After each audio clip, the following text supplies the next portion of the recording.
Hello, welcome back to my channel. My name is Walter. Today, we are going to look on law of logarithms. Law of logarithms, these are a powerful set of rules that help to simplify and solve logarithmic expressions. By definition, log base b of x equal to y. This means x is equal to b power y.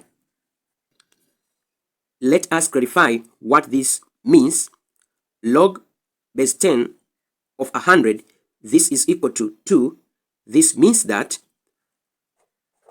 100 is equal to base of 10 raised by 2. Let us read the following before going to first law.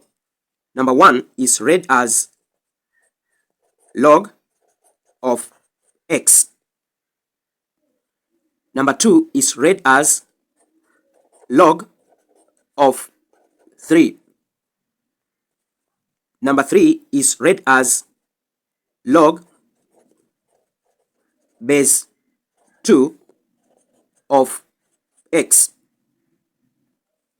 Number 4 is read as log base 10 of a is b.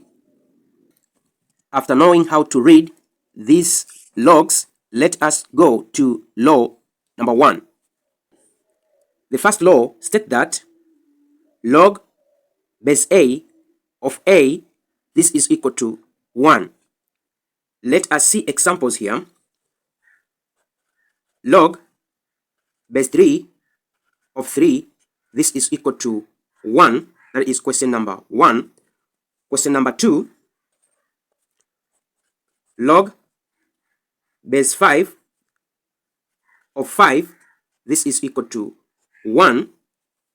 Number 3, log base 10 of 10, this also is equal to 1. Question number 4, log base x of x, also this is equal to 1.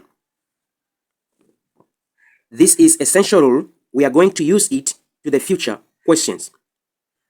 Let me see your answer to this question to the comment section. I hope you understand law 1. For more questions on logarithm, you can check my playlist over here.